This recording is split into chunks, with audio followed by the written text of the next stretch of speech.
the fast 5 things you need to know. We'll start your day off swirly, it's the toast. They sound amazing. Welcome back to The Toast, and happy Thursday. Yay. Thursday. Yeah. Yeah. Well-earned. Well-earned Thursday. Feels good. Almost better than a Friday because you know it's all ahead of you. It's all true. right here. I did something so crazy that I haven't told you about that I was like waiting to actually share. I wanted to get a genuine reaction from you. Okay. I did something crazy last night. Crack. Crazier. Math. Literally crazier. I started Scandal. Ooh. I know. Why? Let me tell you, because, you know, I feel like there's actually a lot of shows as a pop culture, like, professional. Like, I have a couple of blind spots, and some of them I'm not willing to unblind, like Grey's Anatomy. It's never happening. Our sister Margot loves Scandal so much. A lot of the sounds have been going viral on TikTok. So, like, I feel like the culture was sort of swaying me. Ben wasn't home, and I, like, needed to do something. There's nothing on Wednesdays for me. So I started Scandal. I have so many thoughts, and I didn't even finish the first episode. Like, first of all, and I feel like I've seen one episode. I think I've seen them all. Like, I get it. You know, push and pull with her and Of Fitz. course. And then they solve a mystery every I feel like episode. I've seen the show. I have seen the entire thing as of last night. And I'm sure we get to know like more members of her team, but she's like, slay, Olivia. Olivia always slays. Like, it's very corny. No. Yeah. So you're not going to watch more? I don't know. Like, Please don't. Like, honestly, I'm not interested in this journey. I am pulled to, like, of course, the romance. And I know, and honestly, something that was a huge motivator. Have you ever seen the clip of them, like, doing an Instagram Live during COVID? And she asks him, like, what's your favorite season? And he goes, probably fall. Yeah. And then they're, like, laughing so hard. That actually influenced me a lot. Something that happened 6 Offline. years ago influenced you to watch the show 6 years later. That wasn't even in the show. I'm just really doing my job at this point, like, as a pop culture professional. Like, I feel like it's kind of crazy that we've never seen Scandal. I think of all the things that people are like begging us to watch. Maybe start with like the new Love is Blind. Oh, really? I've also heard, even though Zach and I started haven't heard. it, and I start every season being like, this is shite. These people are shite. This is boring. And so I barely watch. I couldn't tell you one person's name. I've heard it's amazing. I've heard really? it's amazing. I feel like it's the same hype for like when we watch random seasons. Like, yeah, crazy things happen and it's good, but like it's never going to be what it was. And I saw somebody on TikTok say like they need to stop making Love is Blind seasons. Like the experiment has failed. Love is not blind. No. And it's like every season it's the same trope. There's always a guy who like gets matched with a girl who's not his type and we have to like circle the drain where he like breaks up with her pretending that he doesn't just think she's fat. You know, like it's just... It's not good. Like, once you've seen one, you've seen them all. So everyone being like this season, no, they're all the same. No, there's nothing better like when you're in it, but the amount of work you have to put in to get to a place of like euphoria, it's really 6 hours. And I don't have that to like really spend 6 hours doing something I don't like in service of maybe having an enjoyable experience for 3 hours. Yeah. I also, when I was on Netflix watching Scandal, I almost started watching Age of Attraction, which is the new age gap show. That would have been more timely. I haven't seen people like talking about it yet, so I don't know if it's making an impact. And I will watch if like it becomes like culty. My issue with that show is like they act like you can't see someone's age. And also I want to know, like, do we know the ages or do we find out at the end, you know? Interesting. I don't know. Let me know. Like, is love truly blind? I would be curious how it is, but like, you can pretty much gauge someone's age based on looking at them. Like, yeah, just like context clues, how they young, talk, old, like, wrinkles. Yeah, like I couldn't tell you the exact number, but I could give you a 5 to 10 year range. Right? Do they use TikTok language, being like, not us going on a date? How do they look? No, of course, but some people can like look really young or look really old for their age. I do think like maybe they cast people who don't look their age, who obfuscate like the traditional, but based on like clothing and how they talk, like there are context clues. You can tell when you're talking to somebody who's much younger than you. Yeah. Life experience. Yeah. So did they go to college yet? Like, it seems like a bit of a flawed premise, but I'm willing to try if people say that it's good. I watched my favorite show last night, Southern Charm season finale. I watched clips of the 3 boys on Watch What Happens Live. They went on Watch What Happens. I was wondering who was going to be on last night. Do you know that the last time they all went on together, they made that very, very famous TikTok, I say a little prep, where they're being Quinn, Santana, and Brittany from Glee. Oh my God, that came up on my TikTok because it was like the last time they were all on together. I was cracking up. Craig in those pants. I genuinely love the three of them. I need them to stop fighting. Like, Craig and Austin need to stop. And I do feel like Craig is a little more open-minded where he's like, this is just the flow of Austin and I's relationship. Like, we sort of need to reset. And Austin's like, I hate him. He's the worst. He's like so obsessed with hating Craig. And they need to stop. Like, they're meant to be friends. Were they friends on Watch What Happens Live last night? Yeah, friendly. Like, you know, like I'm it's sick hard. of them not going along. It doesn't work for me. You can't like be on Watch What Happens Live with your enemies. You know, you're all drinking. It's like fun and light, and they're all dressed up out in the city. I'm sure they went out afterwards. And then Andy had said that he had a dinner with like John Mayer and the three of them, which is really crazy. And it's like, that's your friend, Austin and Craig. Like, if you're having dinner with Andy and John Mayer, like, just be friends. It's better for your lives to be friends. And I feel like Andy, like, going out to dinner with Bravo celebrities is kind of a big deal. And then let alone, like, introducing them to John Mayer is such a big deal because he's always maintained this level of, like... By the way, John Mayer is Shep. By the way... Shep of the South.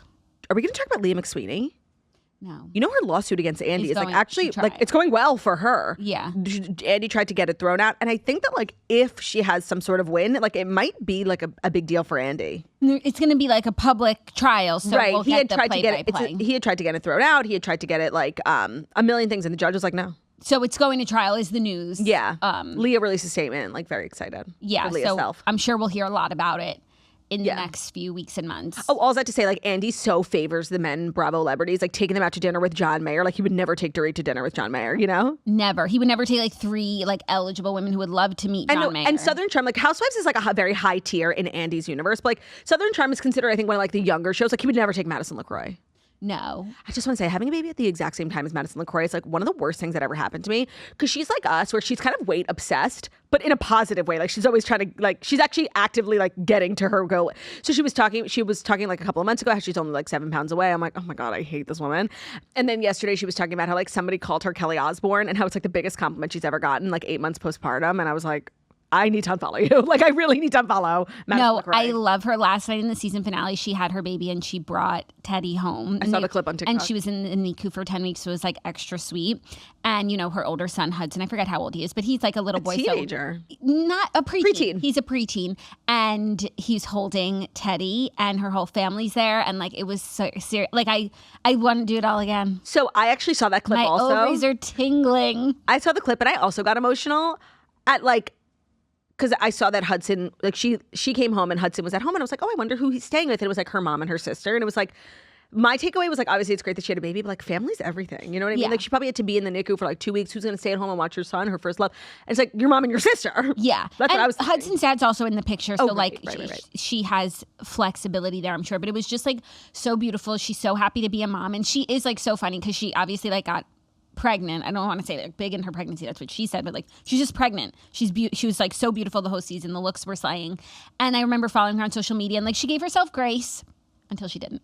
You know what? And then at the reunion next week in the preview, she's like, I'm back at my fighting weight. I have to unfollow her. Like I really do. No, but it's an inspiration. It is. Especially for someone who like actually like, you know, put on the weight and then took it off. Some people like don't put on a lot of weight and I like following those people too because I'm like, well, that's magical. No, it gives hope that like maybe it could happen to us. Yeah, one day. it's just like a fun, like aspirational. Yeah. But no, someone who like put on the weight and then took it off, did the work, like that's motivational. I need to find some influencers who put on the weight and didn't lose it, like just so I can like feel less alone. Because I know it happens to like normal people all the time. I would say it's the more common outcome. I need to talk to those people. But maybe you are that influencer for someone. Okay, great, but like even heroes need heroes, you know? Yeah. I need someone to look up and to. you are losing weight, so like you've left your people in the dust. I am, but like I'm also like really struggling like with finding my right dose. I'm in the process of switching. I haven't actually even switched yet because like it's just like a whole thing. So like I'm kind of gaining weight. It's just like it's not easy. Gaining weight as you Well, switch? Actually, sorry. I haven't even weighed myself. I just have a feeling. I had like 1,100 pretzel rods before bed last night. I haven't weighed myself in weeks, but Forget the about jeans it. that I wear still fit, so like that's good. Works for me. Yeah, until I'm off the clock, you know. So another couple weeks. Ben got back from New York very late And then last what's night. it called? What's that TikTok sound?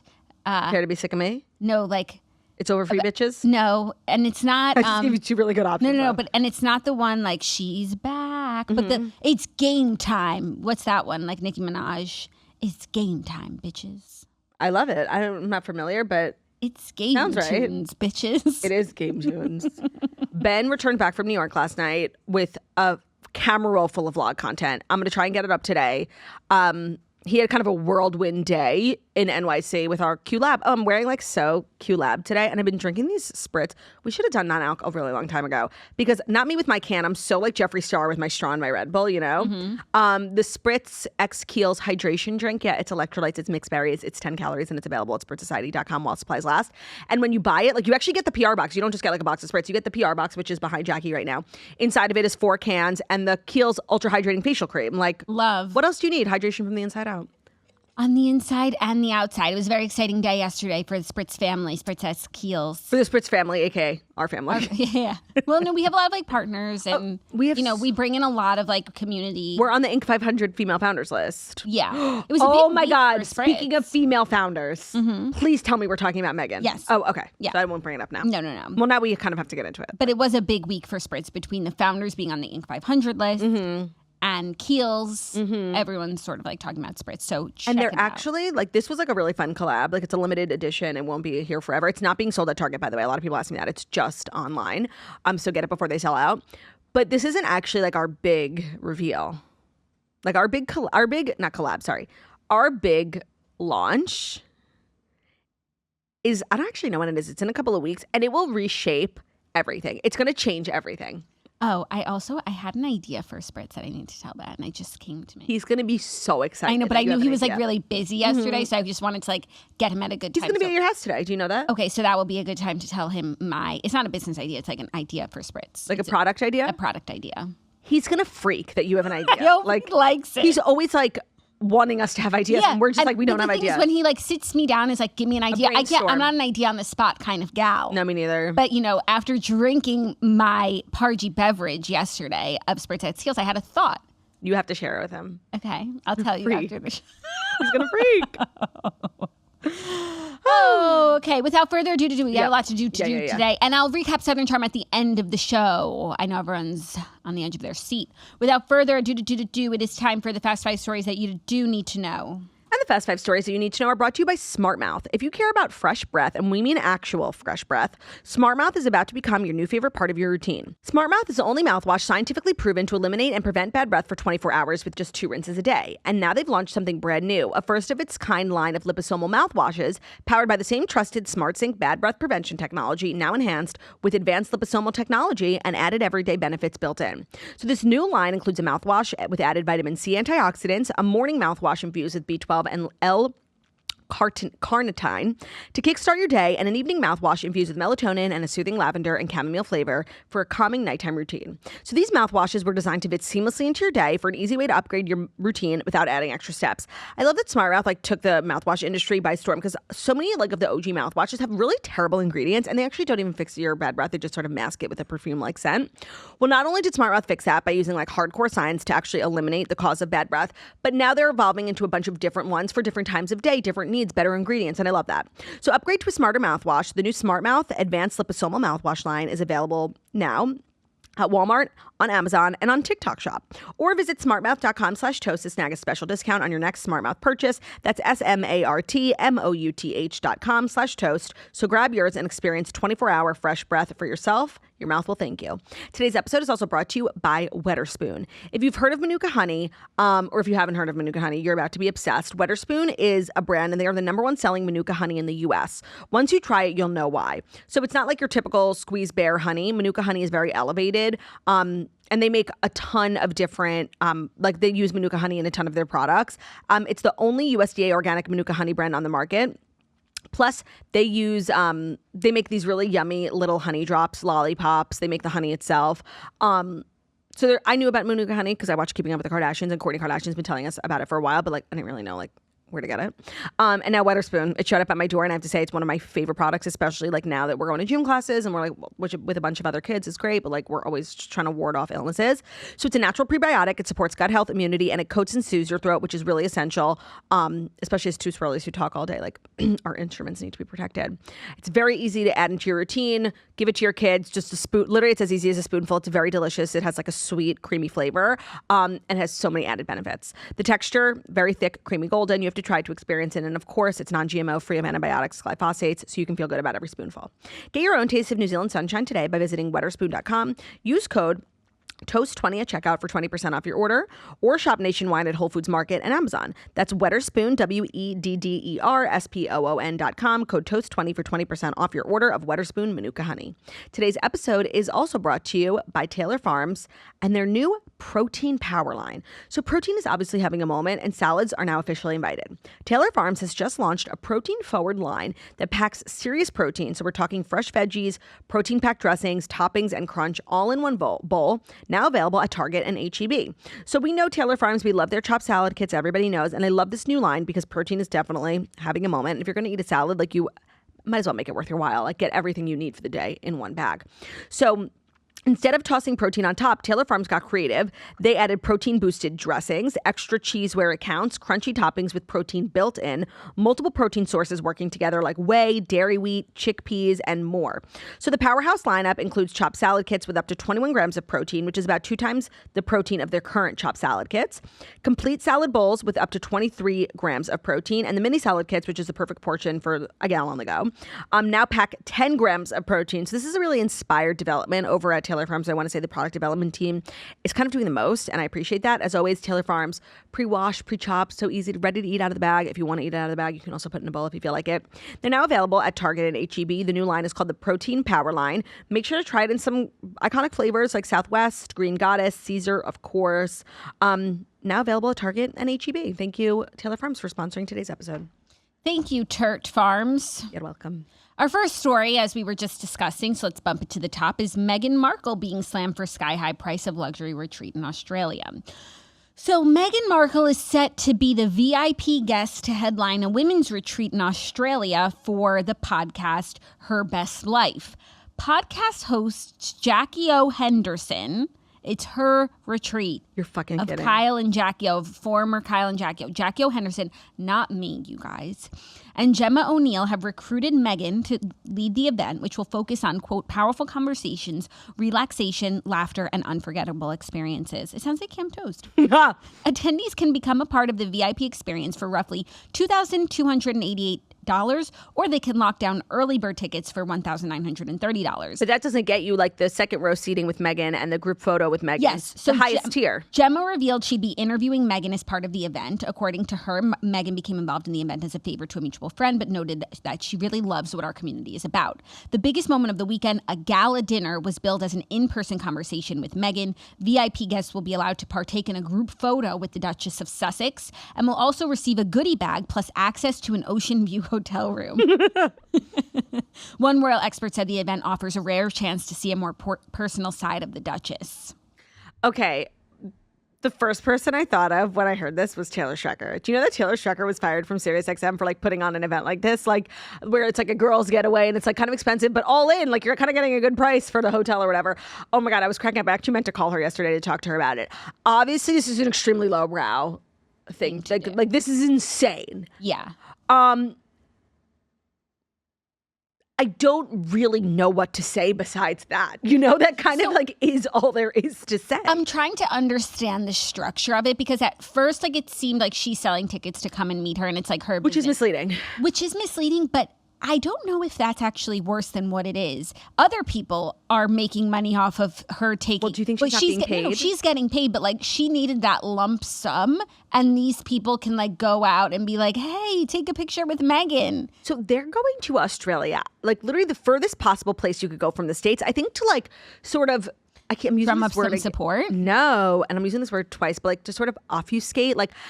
The criticism that's coming, like they can't do anything now in America. Like people are, the way they were obsessed with them, like now it's really turned the opposite. Do you think they're going to become like Australian superstars? I think they think if they go to Australia, maybe not superstars, but they could like, you know, get some good press, make a little bit of money, and like out of the, you know, sight of American media and American critics, but like we're following, like we know. I'm sure she thought this event would like it's a random women's luncheon in Australia. Yeah, I don't think she thought anyone would care about the random women's weekend. And so she can make Australia. this like, you know, $100,000, whatever they're going to pay her, pocket that change and make the trip a little bit more worthwhile, you know? So you think they're just like, you know, getting into a new market in Australia. No, not new market. I don't think they care about like becoming famous in Australia. I think they like need to do stuff, need to make money, and they really can't do it in America right now. They've also like really tapped out in the American market. Like they've gotten money from everyone. Yeah. The wells sort of dried up. Or maybe because they are like these ex-royals and they do like, she still calls herself the Duchess.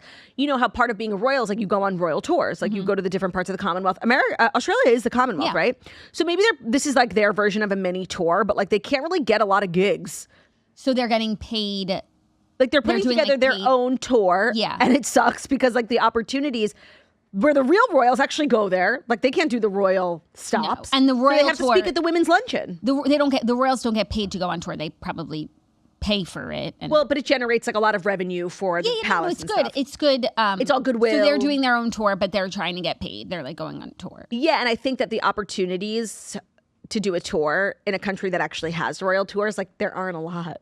Interesting. Just a guess. I mean, I actually don't know. I don't know either, but I do think it's true. Like the wells have dried up here. There's really not much more money for them in America. Yeah. Between like corporations and consumers, like we've given all we can. I think they also have like a little bit tapped out on Canada because they sort of used Canada. If I were Canada, I would feel used by the Sussexes. It's that, but it's also the fact that Canada's really close. Like we share a lot of media. Like when things happen in Canada, all the Canadians know what's going on in America. They're kind of obsessed with us. Like it's a shared culture, don't you feel? Like yes, North America. They went to the farthest place they could think of, and I don't think I think that's intentional. Yeah. Thinking they could get away with whatever, and like American media wouldn't pay attention. They were not expecting this poster to have gone so viral on the internet. Once that poster hit the internet, the entire trip is pointless. Yeah, I feel bad in the sense that like what they were trying to do backfired. You know, that's just like, I feel bad for someone whose plan backfired. I think it's crazy to spend upwards of $3,000 for a group photo. Like I have a group photo. Who cares? I have a group photo with Leonardo DiCaprio. That's true. But it would be like a large group photo. Yeah, it's like everyone who bought that tier. Yeah. Like that sucks. It looks like a class photo. Yeah. But I guess if it's all like business women and they're if like the other people there, like, you know, it's about the other people in the photo too. You know, it's like we just look like a bunch of women who are here by our own accord, not that we paid for it. What do you think the royals should do? Oh, I think they're cackling. No, I'm sorry. I don't know why I said the royals. I meant Meghan and Harry. Like, what is the right next step? Because they do want privacy, but they do need to earn a living. I don't think that they have enough money. I think all of this, everything is motivated by money. I think they live a very, high. But I also think like Meghan likes going to stuff where people like are going to love her. Mm-hmm. And if people are paying to see her, like that's a very comfortable environment for her. And that's a fun weekend for Meghan. Yeah. Like, hey, everybody, But I don't think she's going to have fun. I think like this is a business trip. No, but it feels good as opposed to walking into rooms and going to award ceremonies and events where it's like, how do people feel about her? What are they saying about her? Like, I think this is actually like a very pleasant experience for her. But I mean more so like zoomed out. Like what should their next, like nothing they do now is going to satiate quite literally anyone. But they do need to work. They don't have enough money. Like I don't even know if they could, but like should they return to the royal family? I don't even know if that's an option. But Eugenie and Beatrice, like, I guess we need members. We need working members. But we did even when they left. And Prince Andrew was already immersed in scandal when they left. And they left it like when we needed them. No, I'm not a part of this family. Right. When they needed them. And then like Charles got sick, Kate got sick, and they weren't there. Lizzie passed away. Of course. And now they're cobbling together. They're back. And so now you're going to come back? I know. And they finally have bounced back from the bad PR of Meghan and Harry and everything that they said about them. Mm-hmm. Oh my God, I would never take them back. No, of course, just because like that's us as human beings. But there's like an institution. I think they're bad for the institution. A firm, They're bad for the institution. And so what, they could leave again? I think they are bad for the institution. They would come back and they would leave again. It's so settled now. Like the best thing is for it to not. Yeah. I mean, I think that if money is an issue, which I can't imagine, like it's such an issue, like he has like an inheritance, and I don't think they got like $20 million here and $20 million there, so they've got like. But then they like bought a $20 million house, and like they could live like a little smaller if they needed to, definitely, like a little bit smaller. Yeah. And I think like going back to acting for her like isn't the worst idea. It's kind of a no-brainer because people don't seem to like her, but the thing about acting is that you pretend to be someone else. And people liked her as an actress. Yeah. They really did. They loved Rachel. What sort of project though? Like she's so recognize. She's almost like too famous to act. It would have to be like something really incredible, like a really great script. I'm telling you, she's about to release original music. Like that's like we're scraping. No, she's about to be on Real Housewives. Yeah, honestly, even Real Housewives don't do these types of events, like these girls' weekend getaways where you pay $6,000. Like, yeah, no, it's really crazy that you could have every opportunity and fumble it and so fail. bad. Yeah, and they have like a lot of powerful friends. Like, why won't someone put her in a movie? Like Bezos. Tyler Perry. Yes, I forgot that he housed them. Yeah, but also, were they at the Bezos wedding? Because there are a couple of like social blind spots for him. Like, why aren't they tight with the Obamas? Why aren't they tight with Kris Jenner? they were at the party. They were at the birthday party. Who was? Meghan and Harry. Remember the pictures? Oh yeah, but I don't think that means they're close. I think now the Kardashians probably hate them. But they got invited the to the party. Yeah, fine. Chloe fine. hates them. We know that. Yes. Why aren't they friends with the Bezoses? Like, there are a couple of like things that make me very suspicious of them socially. Like, I do think they've moved to Montecito, that whole fabulous crew. Ellen, They've sort of like blown through friends and business. They must be like scary. the worst. Yeah. It's really crazy. Like, imagine having like a Netflix show and Netflix wants to give you a line of product and like all you have to do is like a decent job. Be endearing. Yeah. You get this whole house with its own farm and all your famous friends and Mindy Kaling and famous chefs are coming to teach you and like everyone has a show and like can keep it going. Someone in this lifetime that I actually trust implicitly is Mindy Kaling. I would love to know because they had that awkward moment being like, it's so funny that you call me Meghan Markle.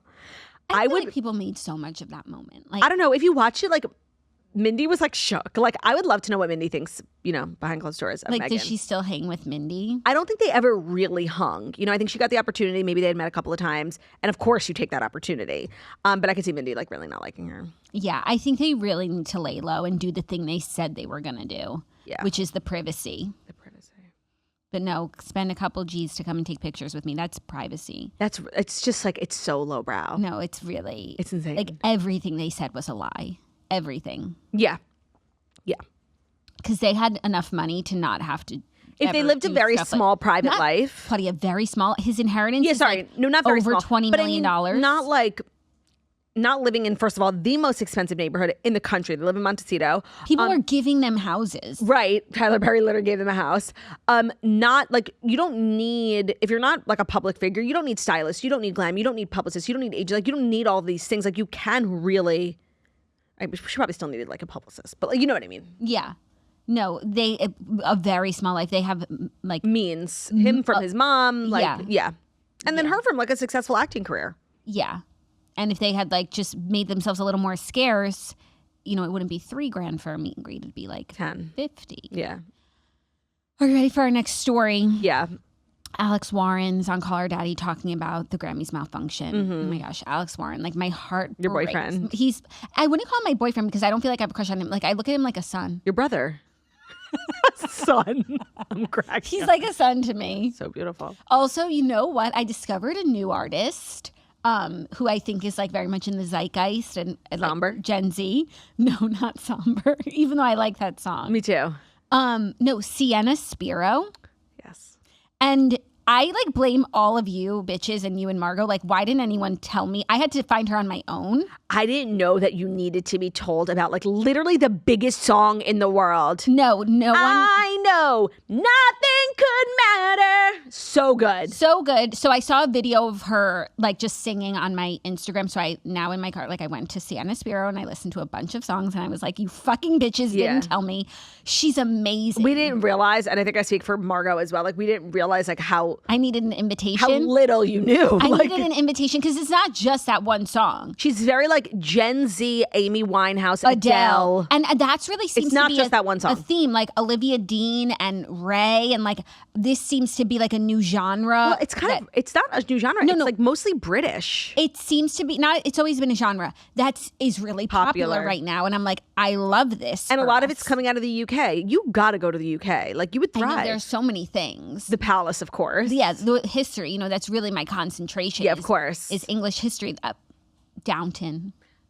I'd like to see Downton. I feel like maybe it would like destroy it would be like crusty and old. I actually follow Downton, the castle. Yeah, because it's TikTok. like a working castle. Yeah, and I will say like the magic is gone. Yeah. Oh, speaking of Julian Fellows, I sent you this yesterday. Gilded Age is casting for a newborn baby. Yeah, so people are like guessing in the comments that it's Gloria's. Oh, that's... like the daughters like got married. Oh, and have a I baby. was just like, if you want your baby on Gilded Age, it's insane. They're casting a newborn to 5-month-old. Like I can't. Like that's insane. You should do it. Do it. You could be like those people from the Valley, Danny and Nia. $300 a day. It was 8 hours for a baby for $350. That's like, insane. Seriously, at that point. Do you think maybe it was $350 an hour? No, it didn't say that. Yes, it said $350/8 hours. I feel for your baby to be tortured. Don't do it, guys. Oh my God, don't do it. But like, if you really want your baby to be on the Gilded Age, I guess like here's your chance. That's like. Of all the places that your baby could be, it's kind of an amazing place. No, like it was kind of an incredible thing to see. Like, you could have your baby be on the Gilded Age. Well, that's what I learned from Danny and Nia from the Valley, that their twins are the twins on Young Sheldon. Yeah, and because they're in the business, like Danny has been an actor his entire life, like it's less odd to me. Like he knows the sets, he knows the schedule, like, you know, let's go, baby. Like, yeah. But like, I don't know, it's really crazy. But when I see like really little babies on TV, I'm always thinking like, who the fuck would do that? And then I met 2 people on the Valley who do it. I think it's so crazy. Like, actually, in the age busy enough, in the age of like CGI and AI, I really feel like it's eliminated the need for baby actors. Well, but then they get clowned on. Like, remember in American Sniper, he was holding a doll. And that's why it's one of my favorite movies, because they didn't abuse a child just for a scene. And when you think about like birthing scenes and there's like babies covered, do they like cover newborn babies in like paint? I don't know. When you think about it, it's really dark. And I just feel like I would rather watch a movie that has like some of the shittiest AI baby versus like the cutest real life baby. Like leave the babies alone, actually. Yeah. Where are they getting these babies? Like who's doing that? And what new mama is like subjecting herself to a day on set? It's not enough. And it should be the most overpaid the highest job. paid person on set. Let me see. Hold on. What's 350 divided by 8? Divided by 8 or times 8? Divided by 8. It's $44 an hour. Like, okay, I'm sorry, that's not enough. Can you do it by times 8 to see if maybe it's for 8 hours? If it was $350 an hour, that would be almost $3,000. But I'm letting you know. I'll pull up the poster right now. It was not. I could like see people like doing that for $3,000. That seems okay. If you have twins, possible. You get $500 for 8 hours. It's literally $500/8HRS.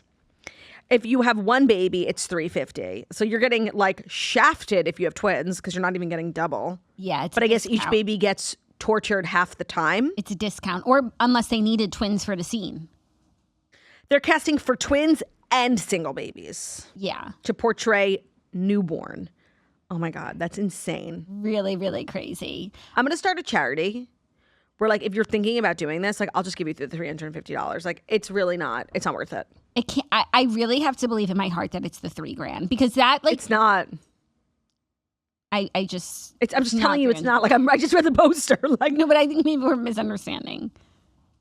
Can you read the comments? So funny. I went to the comments like looking for people enraged. It was just like tagging their friends. Oh no, somebody commented. Thankfully, this is obviously a new comment. That rate is so low for babies. In 8 hours, a baby under 6 months are only allowed to be on set for 2 hours and work 20 minutes. Oh, I didn't know that. I guess that's like the SAG rule. Yeah. Yeah, they're paying even less for twins. Absurd. My baby's a legitimate professional newborn actress. Her rate usually starts at $1,200 for 2 hours gross minus agent fees. It's sad when production companies try to hire talent direct and underbid their worth to save money. I don't understand how a woman who has a 2-month-old like already has all of this in place. Okay, well now, like not only just is her baby 2 months. Now I'm on the page so that's of not a lot of woman. time. But she's 2 months postpartum. Now I'm on the page of the woman. With the agents. This is my baby's rate. Now I'm on the page of a woman, the woman who says she has a professional acting newborn. The newborn also has an Instagram page, but it's private.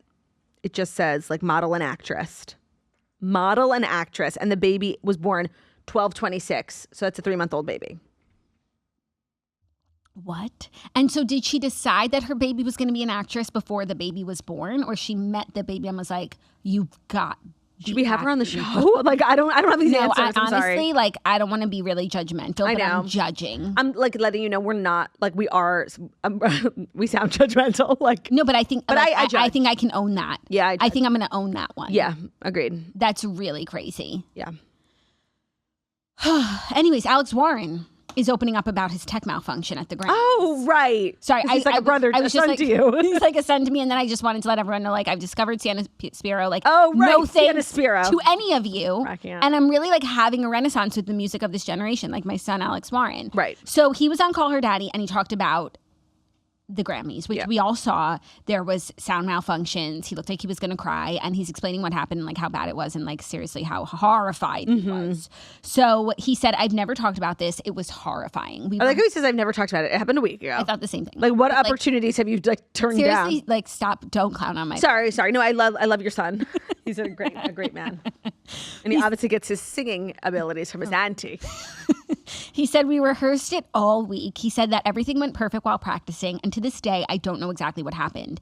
He explained that very shortly before his turn in the Best New Artist Performance medley, something happened and everything cut out in his in-ear devices. There were like 30 seconds, and I said, I can't hear anything. I can't hear myself. And the guy's like, it's live TV, 25 seconds. And I go, guys, something's wrong. Something that's blasted into the left ear, and right ear, I hear nothing. And I go, guys, I can't hear. The technical difficulties persisted, which he accepted were just meant to happen. Crew members tried fixing the issue by changing the volume, but it didn't work.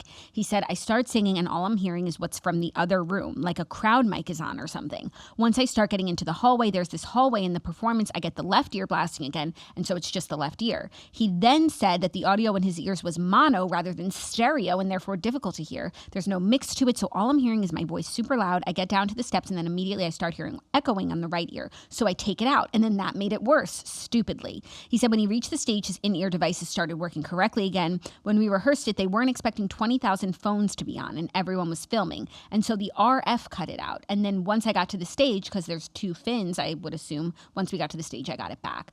I don't understand that. I don't know. He had 30 seconds to go, and he told them what was wrong. And it sounds like no one was taking him seriously. Yeah, maybe. So I guess something he was trying to say that like all the phones in the arena like blocked the signal. But they were on the whole time and they worked for everybody else. But he was also starting his performance in a hallway where, you know, if it's like made of concrete, it's harder to get a signal. But he practiced in a hallway, but he didn't practice in the hallway with the 20,000 phones. But then it came back. He's being hella gracious. I would be fucking pissed. He also said that he has a fear of heights, and then I get up on that thing. And so he didn't love that. But by then it was working, and then he just wanted to cry, but he didn't want to cry on live TV. And I think he handled it well because like we knew he was disappointed. I'm glad that like we knew that, but I'm glad that he didn't completely break down. He also couldn't have stopped singing, like right, and been like, "This doesn't work." I mean, I kind of would have done that. Like, I know you would have emotionally, but it would be so unprofessional. Yeah. It's better to have a bad performance and to be like no performance.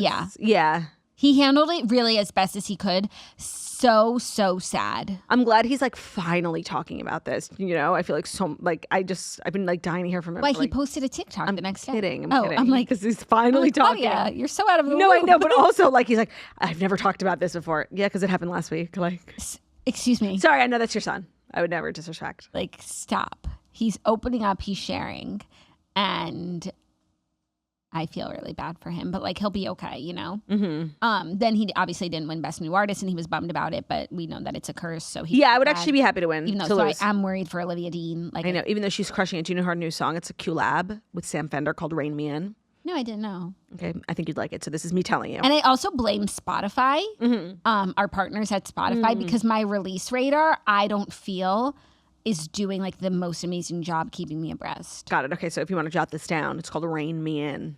Let me, I'll play on my phone, so when I get in my car, it starts playing. That's a nice feature. It's going viral on the talk right now. Rain, like REIN. Oh, interesting, because I would have thought it was like raindrops. No, like to rein someone in. Yeah.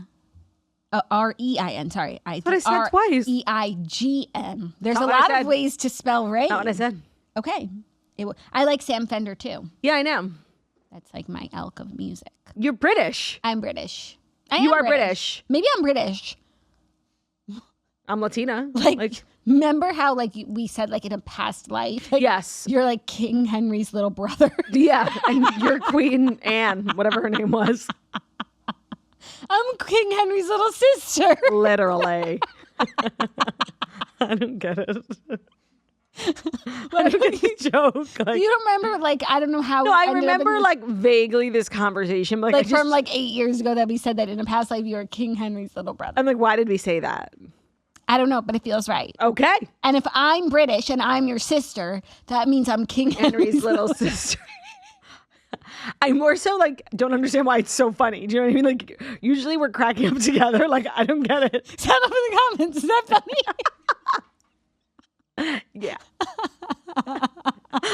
Oh, we always had the best time.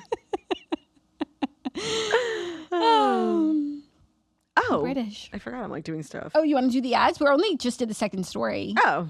Actually, the third story is like really light and really funny, so I'll just get to it. Yeah. Karla Sofía Gascón is trolling Timothée Chalamet. Throwback to Karla Sofía Gascón. There was a time, and this is what's so crazy, like sort of the key asylum kind of in caps. It's crazy how there's like a period where we are talking about somebody every single day.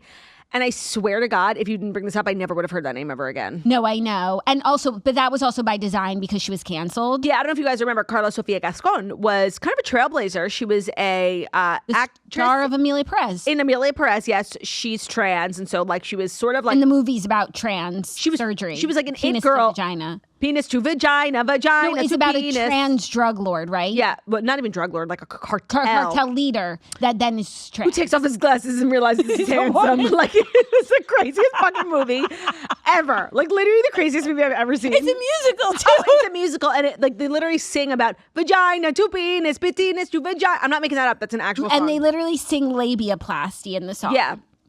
The song is called, if you want to listen to it, it's on Spotify it's called Vagina Plasti. It's a literal I think it's like half. it's all in Spanish. Oh, Selena Gomez is in Selena it. Gomez is in it. That's the other part. And Karla Sofía Gascón. Oh, and Zoe Saldana, like won She's the star. everything. Yeah. Yeah. And during the awards season, when she was like seriously the it girl of The Hollywood, belle of the ball. they found her old tweets. It's seriously just like a tale as old as time. It was, and then she was never to be seen again. Yeah. But now I guess she's popping up. Literally everyone coming out of the woodwork to cancel Timothée Chalamet. And the old tweets like came up before the Oscars, so like she was still at the Oscars, but like totally hidden. Oh yeah, and she was like pretending that those tweets didn't exist. Yeah, it was just over for her before it even started. And so she is finding a parallel in what Timothy's going through right now, and she posted a meme saying. Like of her and Timothy on the phone. I guess that was like a funny meme. Like he's calling her for advice. Oh, funny. And she said, "Hola, Karla. Do you think they're going to make me pass the red carpet at the Oscars?" Laughing emojis. Because I guess that's what happened to her. And then she said, "Are you a trans woman? Then don't worry about it, Tim." Even though I don't think that's what happened. I don't think they kicked her off the red carpet because she was trans. Or that like she got a harsher punishment because she was trans. No, because she really was like the belle of the ball. It was probably like very hard for like them to be like, wait, silo her. Go. Which is more offensive. I feel like she said, besides, I love ballet slippers and I've seen The Phantom of the Opera 10 times. Not sure if that counts for anything. Best of luck with the awards. So she's like, so sweet, honestly. Like throwing salt. No, she's like, I love the ballet. I guess what she's saying, I guess she sees her situation mirrored in his because he's up for an Oscar. Mm-hmm. But this isn't a real scandal. Like he didn't say anything. It's not a real scandal. But she thinks that he's going to be treated like totally fine because he's not a trans woman, and she was, thrown in the corner because she's a trans woman, not because of the tweets. And this is one of those situations where, like, if you don't, the Timothy scandal, but you haven't seen the interview. Like, if you now go watch it, it will seem like so not a big deal. And it's so funny because people don't actually know what he said. I was watching this like actually terrible take on TikTok today of like a girl talking about like her take and being like, and Timothy said like that ballet and opera is dead. That's actually not what he said. He just says nobody cares. So it's like people don't even know what he actually said. They're all just like giving their takes on opera and Broadway. And ballet. And like, where were your takes before this? Like, you're not a true supporter of the arts. Yeah, I also feel like the way that this tweet is written from Karla Sofía Instagram story, it's giving like Real Housewife, and I feel like I could see her on the Real Housewives. I just want to say I would love like the way that she's talking. It's like, what are you saying? The Karla that we were seeing before she was like actually escorted out of the awards she was like funny and kind of crazy and just like really giving like, is that what we were seeing? Marisol's mom. Mama Elsa. Yeah, but she was giving Mama Elsa just sort of like crazy older woman energy. Yeah, I could see it. I wonder where she lives. I don't know. She would thrive with the Real Housewives of Miami. Yeah, they all speak Spanish. She's also acting like she's better than Timothy. Like, I love ballet. Like, even though you know what I mean? Right, I was escorted off the red carpet. I also love ballet. I kind of miss her. I know, me too. It's like fun to hear from her. Yeah, and that was such a crazy award season. That was really crazy that happened because like Amelia Perez was everywhere, and then it was like came to a screeching halt. People are saying that one battle after another is much like Amelia Perez. Like That it's very bad, but you wouldn't know. People are like, are we talking about the same movie? Well, that's what I feel about Sinners now, based on, and it's the same thing. I people talked about Amelia Perez, amazing movie. So I was like, amazing movie. I never saw it. Oh, I saw it. And then I saw like 2 or 3 clips and I was like, whoa. Horrified, yeah. Whoa. And then I saw that one Sinners clip. I would have assumed Sinners was like a good, normal movie. Like I wouldn't think anything of it. It's like star-studded and it's award nominated. Winning. Great. And I'm like, whoa. Yeah. Whoa, guys. Yeah. Though like maybe Haley that's just like Steinfeld's movies in it, these days. Like, are just bad. no, like Poorly written, shockingly bad. Maybe the ilk of movies like has changed since we were kids, you know? In what way? They're just kind of crazy now. Like when I watched all the award movies last year, which was such a fun thing to do, I couldn't believe that like Nora was the film that I watched. And people are always like, you don't get it. I fucking hate when people say that. I actually think you don't get it because bad is bad. Just like people love to say like, well, you just didn't get it. But it could have been bad. Yeah. You could have not gotten it and it been bad. No, I got it. But And it wasn't that's it wasn't bad because you didn't get it. And when I just think of like the ilk of movies that used to be like when we were growing up, I hate to be like a grandma, like movies that won all the awards. They were like Slumdog Millionaire. Slumdog Millionaire, of template. course. Like there are amazing, amazing movies. Titanic. 12 Years a Slave, you know? Like they were making real movies. And then I watched Nora, like this actual student film, pornography. And I'm like, this just won the same award as Titanic. Like that's insane. Yeah. Insane. And there actually were a couple of movies. I watched them all last year. Like that if they won, I would have understood it. Honestly, a movie that really stuck with me. Conclave. So good. Are you ready for our 4th story? If it's our 4th story, that's brought to you by Project Hail Mary. So Project Hail Mary, one of the most beloved adventure stories by Andy Weir, is soon becoming a major motion picture. So there's never been a better time to immerse yourself in the best-selling audiobook.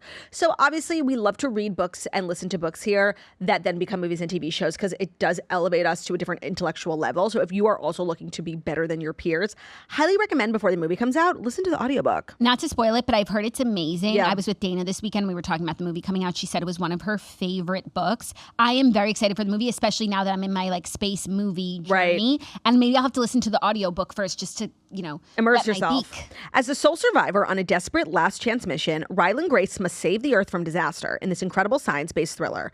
Fan favorite narrator Ray Porter brings every moment to life with humor, heart, and pulse-pounding tension. With the blockbuster movie's release date approaching, there's never been a better time to start listening to the universally acclaimed audiobook.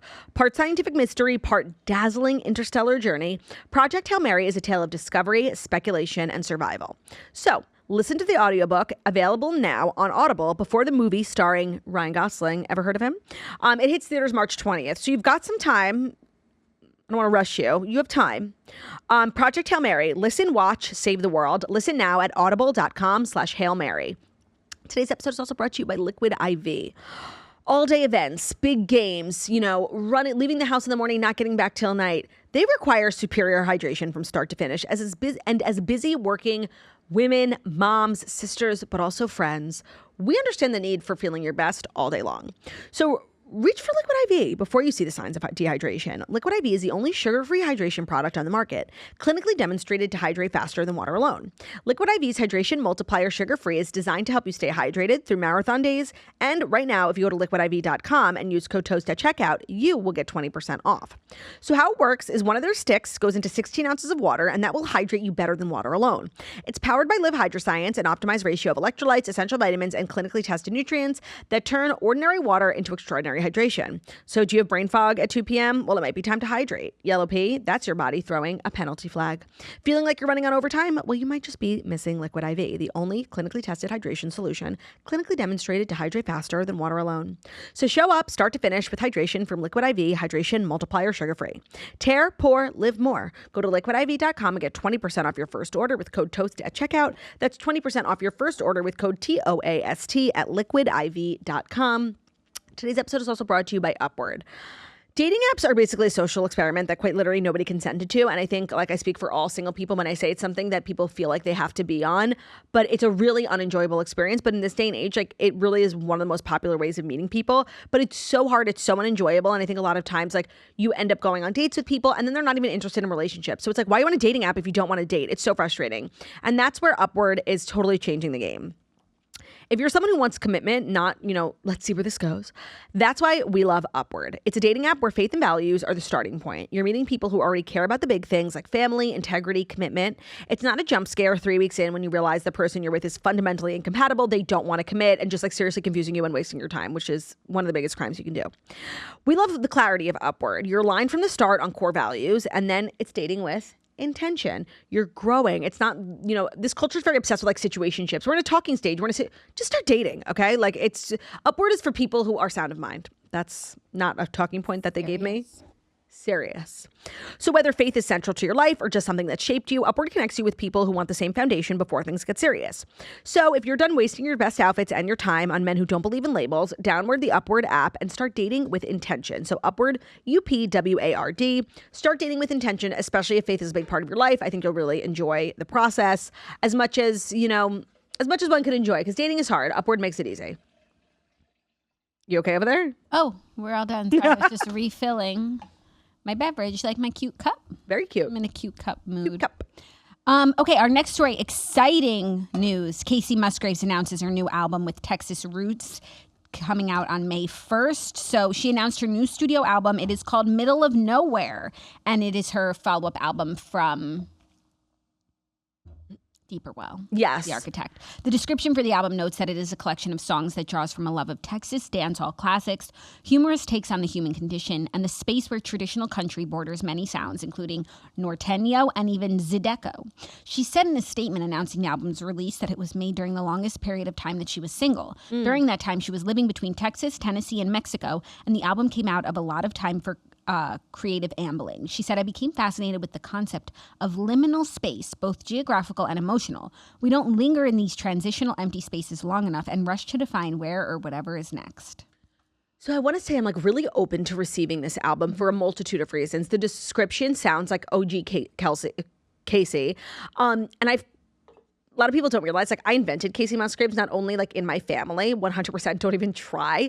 I was like at one point in time. No, that's okay. But yeah. At one point in time, like nobody on the planet was a bigger Kacey Musgraves fan than me. And it was like fun and exciting when Golden Hour like blew up. There were 2 albums before that, just like people don't know that. They know her from Golden Hour. I'm really excited about this album. Like you could listen to those too. Yeah, and she got like all this like mainstream success from that. And I do feel like it influenced the type of music she released. And I think she went so sideways with Breadwinner. I did not like it. It wasn't for me. Space Cowboy. No, that's Golden Hour. No, it's not. Yeah, it is. No, I don't think it is. No, it is. Hold on. There's an album in between. There's not.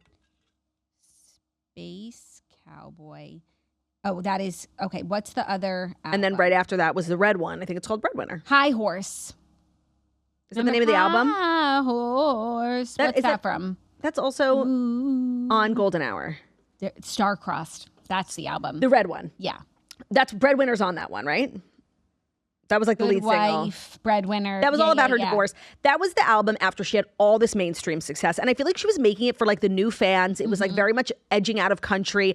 And it wasn't for me. And I feel like maybe she got like a little swept up in just being the most famous girl in the world. But I also think because she was having so much like pop success, Hollywood success, that's where she was spending her time. It was very like LA. She was at the Kardashian Halloween party. Right. So she was making like music for that time in her life, which wasn't the same time that came before nor after. And so not only was that music like not for her OG fans, I don't even think like her new fans liked it that much. I think that's probably her least commercially successful album. They were fair weather fans, I would say. Yeah. And then she stripped down a little bit. I think she took some time off, did a lot of self-reflection on the Deeper Well album, which is very good and it's very reflective. So it's kind of like not a sad album, but a deep album. Yeah, it's a deeper well. Now and we got songs such as the Grammy-winning song, The Architect, and the Toasty-winning song, The Architect. Like there are some songs on there like the message is messaging. And now I feel like she went so far left, she rebounded, she came back to herself.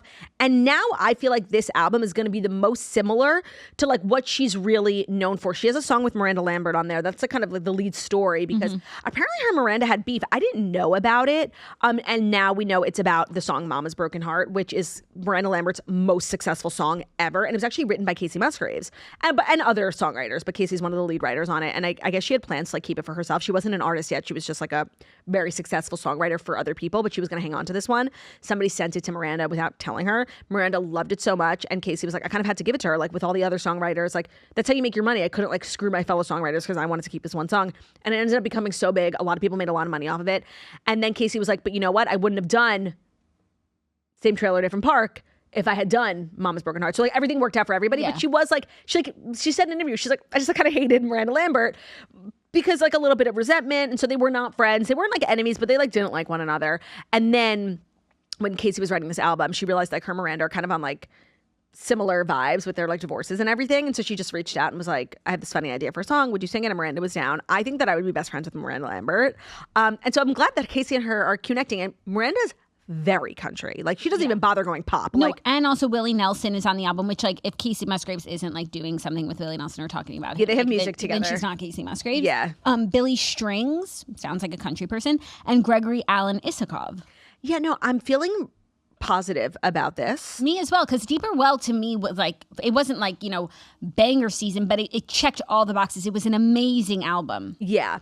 I do feel like she, like that Grammy was like almost a little bit of like a curse for her, I think, you know, and I think at the time everyone knew that it was good. I think she probably even knew, like, because how do you seriously win Album of the Year for as like such a small artist? As a small artist and ever match that on the next one? Like you don't. It is going to be like a slump before it gets better. And I feel like everybody knew that was coming. And also I think if you're looking at like the country swirlies right now, like I think for a while, like a couple of years ago, a lot of them ventured into like country pop. And that's where like the success was, like the Marin and Kelsey. And now I feel like the girls who are really like killing it in country are really reverting back to like Ella Langley type, like Miranda Lambert type. It's a real like country. And so hopefully she follows that trend a little bit and goes back to her. True. Like some of the country pop like girlies like went there and like didn't come back and nothing really happened over there. I feel like the trends, the same way that like everyone's listening to like this soulful like music right now, like Olivia Dean, it's like they stopped sort of listening to like country girly pop. Not me because I'm a country fan, but like the fair weather fans who were like, oh, we like Kacey Musgraves and Maren Morris, and now they're like, and now we don't. And I feel like, and not to blame her, but like it's low-key Taylor Swift's fault. Like she had this insane crossover, and I think a lot of people then tried to replicate it with this like fearless type of country girl pop, and a lot of the girlies followed her, and it worked for a while. But now I think like what's popular with women in country is this very like rodeo, Megan Maroney, Ella Langley, like very country. It's very girly country, but it's not pop at all. It's country. Yeah. So hopefully Kacey follows suit. I don't think Miranda would sign on to a project that was even remotely pop. I feel like this is not going to be pop. It's giving like more Deeper Well, like musings and just sort of like poetry set to music. I could go like a little more upbeat Deeper Well. Yeah, like Deeper Well was great. I don't need to like contemplate my entire existence every time I listen to The Architect. But The Architect like is one of my favorite songs of all time. I actually forgot about it for a while, like until this conversation. I need to go stream The Architect. So good. It's so good. I'm looking forward to becoming like a huge Kacey Musgraves fan again. Yeah. Not that I ever I wasn't a hater or anything. I just like wasn't keeping up as much because it really didn't feel like it was for me. You felt left behind. I did, and I really did not like that Red album, Star-Crossed. She's coming back for you. Yeah. She left me behind. And don't forget how we felt about Deeper Well. I feel like we already forgot. No. But like that was her going back to her roots, and now I feel like she's gonna like step out a little more, but hopefully not stray too far. If you're interested in being like a real Kacey Musgraves fan, not like a Fairweather Star-Crossed fan, I highly recommend listening to Dime Store Cowgirl. Like that song makes me cry every time I hear it. It's so sweet. Like she was just, she's so precious. I'm telling you, I have really high hopes. Are you ready for our fifth and final story? Somebody got eliminated on The Masked Singer. Masked Singer reveals the identity of High Voltage. Yeah, I was like, people have a biological clock. My body knows it's like Wednesday after 9 o'clock. I'm like, I have to check the Masked Singer Reddit. So I actually didn't, I picked the story, but I didn't look at who it was until now. And you ain't gonna know who it is. It's Alexi Lawless, who is a former soccer player turned Fox Sports analyst. Apparently has an amazing voice. People were really shocked. I don't know who he is, so like that's always like not exciting when you don't know the person. No, that's not exciting at all. Did people guess this? I don't think so. I think it's like a hidden talent of his because he's like a soccer player. Oh, and he's handsome. Yeah. Yeah. He's like a dad. Yeah. Like a daddy or a dad? No, like a dad. Like he looks like someone's dad. Father. Like father. But I don't know if he has kids. I know just the woman.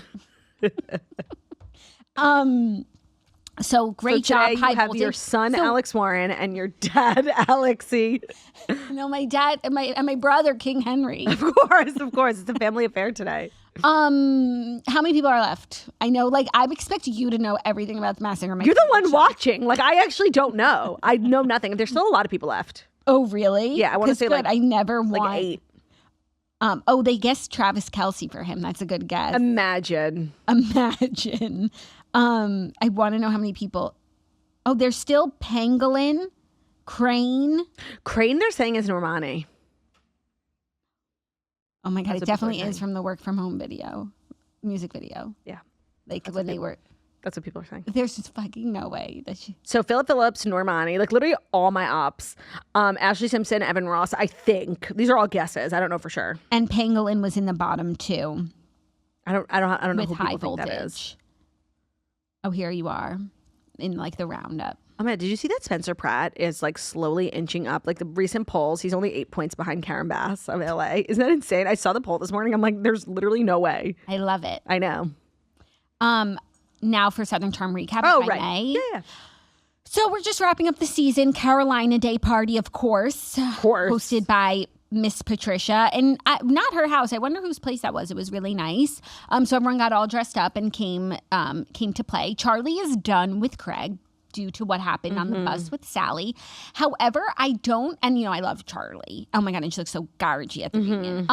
I don't like fully endorse the way she went about like ending things with him, because she didn't. She just was like, I'm not speaking to him again. Didn't tell him why. He was like kind of confused. He's like, we used to talk every day, and like now we don't. And it's been 4 days since Mexico, so he's like, I'll talk to her at the party. She keeps like running out of every room that he's in. And then when they finally have the conversation, he is like as remorseful as Craig can be. I guess I'm recognizing that that's like not his strong suit, but he's like, sort of like expressing remorse and also saying how much he liked her and like how bummed he is that she's like done with him. She was like, oh, I didn't know that about how much he liked her. And it's like, well, yeah, if you just spoke to him and said like, I really didn't like what you did, and like you could have ended it, but like a conversation might have given you a new perspective. He could have been like, oh my God, I'm not only apologized for that, but expressed to you how much that he did like you. Like maybe it could have ended differently, like because they are pretty cute together, but she sort of just like ended. And I understand like seeing that side of someone, like, oh no, I will not have that in my life. And I'd probably feel the same, but I would at least tell them that, not like have it be over and like ruin it before you have the chance to like maybe make amends. Plus, Craig has made amends with Sally. He apologized to her in Mexico. She like accepted it really quickly, even though it was like not the most amazing apology, but she was like, he just has this way of like endearing. I agree. No, I agree. But like, I felt like it should have been a bigger apology. Right. She also had to be like, I was upset. And he was like, oh. You were? What'd I do? So then Craig shares with Sally that actually like the whole season, like him and Charlie were really like kind of serious. Like they talked every day. They were planning a trip together. He was going to meet her family. And Charlie never told any of this to Sally. And Sally's so shocked and hurt by it. But it's like, why on earth would Charlie tell you any of this? Because you've only said negative things about Craig. And here's the crux, the issue of the season is like Sally really liked Craig. She was spending all this time with him. And then when she finally like lets him know, I like you, he was like, oh, I don't like you like that. And wait, what is this, middle school? Like, no, and instead he likes Charlie, her best friend. And he asked out Charlie. And Charlie likes Craig too and wanted to go out with him. So like, what should Charlie have done? They both like Craig. Right. And Craig chose Charlie. Sally feels very hurt by Craig not liking her, but in the way that he handled things, I don't really think that he ever led her on. They keep citing you can't be mad at someone for not liking you. No, and like you could just be upset. I feel like if he did have ever was in, I feel like from the moment they started hanging out a lot, like he never saw it as anything like that. At one point he said like she could sleep over, but that's because like she texted like, I wish I could stay. And he was like, you could have stayed. Like not like you could have stayed. Right. And even Shep was like, Craig is like a middle schooler when it comes to girls. Like sleepover. He's not like, he's like the last person to like be disrespectful to a woman or like lead someone on. So he maybe he knew that Sally had a crush on him, but he never was like even exploring that. He was obviously just like staying friends. But it's funny because like Sally got like chickens because he said like she should get chickens. Oh, stop. And then at the end of the season, she rehomed them. No, and thankfully her family has a farm, so like she just gave them to her parents. But it's like really funny. It's like classic girl. Like when your man says, "Oh, you're like I'm into basketball," and you start wearing jerseys, like. So she's like really funny in that regard, but also, so not only do I think that Craig didn't lead her on, he obviously was like a little too nice, but that's just Craig. Literally 5 minutes later, the minute that Austin and his girlfriend broke up this season, she's all over Austin. Like, she's in love with Austin. And they had this final scene outside of Carolina Day party where he's like leaving. And they hooked up in Mexico, even though he just broke up with his girlfriend.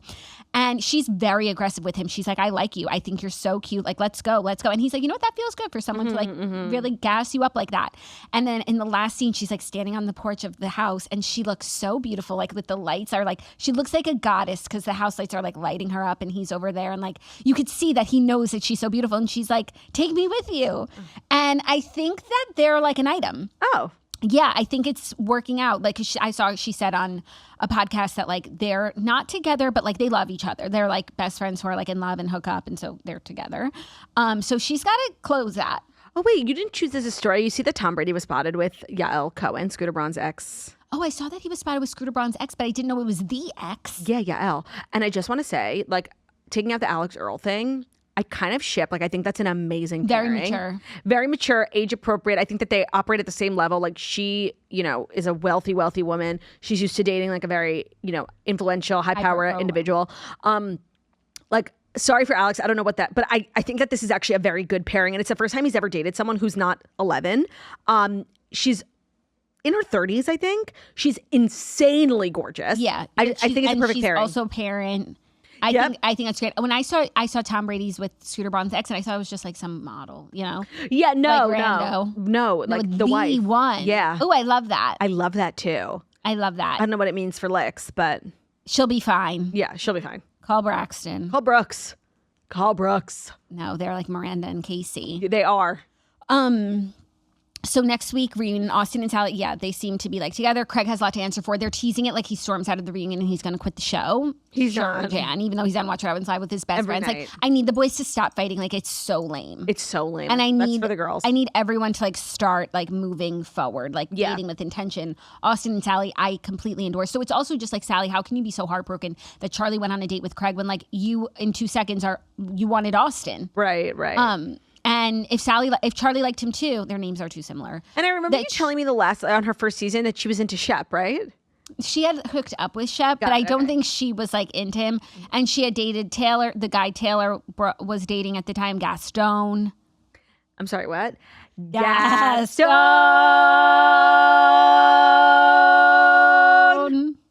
That was perfect harmony. That's harmony. I agree. I think we just leave it right there. Thank you guys so much for listening to the Tussin Monday Morning Show. We deliver the fast. I started seeing into every Monday through Friday. And you're watching us on YouTube. Please feel free to subscribe. Give this video a thumbs up. We're also available as podcasts. We found on Spotify, TuneIn, Stitcher, Buffalo, Radio, Guess What's the find us everybody we feel stunning and wickedly talented we are. Hope you guys have an amazing day. And we'll see you tomorrow for Friday. Love ya. Bye.